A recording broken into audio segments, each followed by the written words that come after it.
Nikisikia Chepkonga akisema yeye ni senior, lakini hujaanzia kwake umeanzia kwangu, inanipatia tena sababu ya kushangaa kwamba umekuja hapa nyumbani.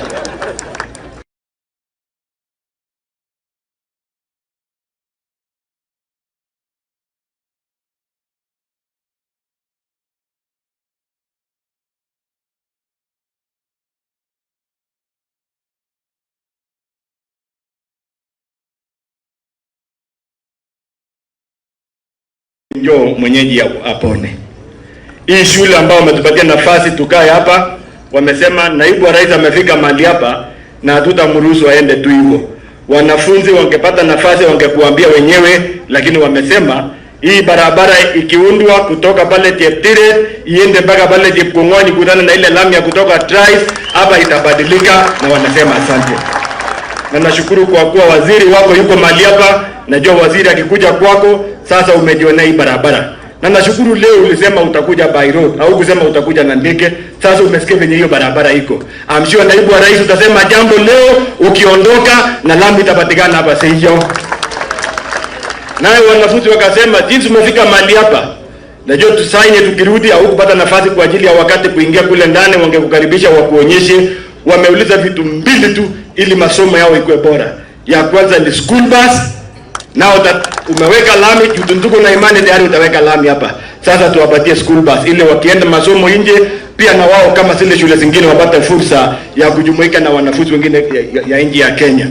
Ya pili ni school library. Na nashukuru mwenyekiti wako wa elimu wako mahali hapa, naibu wa rais. Enda saidie kidogo hivi hiyo library jengwe au watoto hapa pia wapate fursa ya kuelimika kama wale wengine. Ya mwisho, kwa kuwa mahitaji ni mengi na tutasema, naibu wa rais, hapa juu tu karibu kilomita 2 tuko na damu kubwa ya Karita Dam, na wakati mlipanga kazi ile miradi ya dam 100 ya kwanza Karita Dam tulifaulu kupata milioni 100 ya serikali yako, na tunavyoongea kandarasi contractor yako site akiendelesha under national irrigation, na hiyo maji itafaidi zaidi ya 400 households kwa mambo ya irrigation.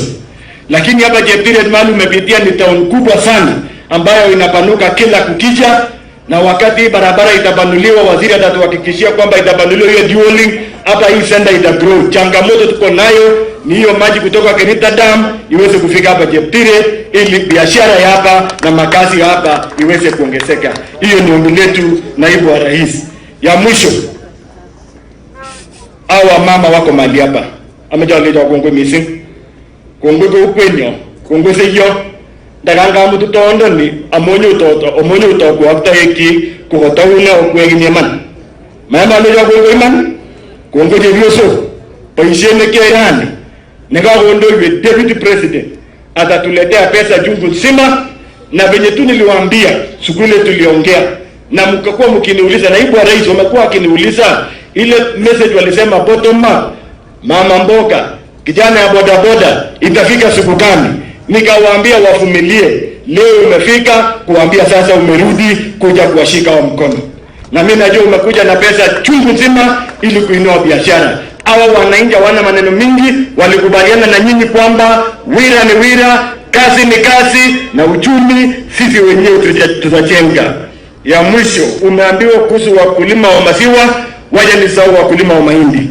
Tukiongea sasa wakulima wetu mwaka uliopita kwa ajili ya ile mbolea mliteremsha bei kutoka 6,000 mpaka 3,000, kilimo ilinoga vizuri, bado wako na mahindi kwa gala sao, na kule cereal hawana pesa ya kutosha. Wameniuliza nikutume nikuambie kwamba kule cereal waongeze pesa, exchequer wapewe waendelee kununua mahindi ya wakulima ili wakulima waelekee shambani kupanda ngano na kazi zingine ya kwenda kule mbele.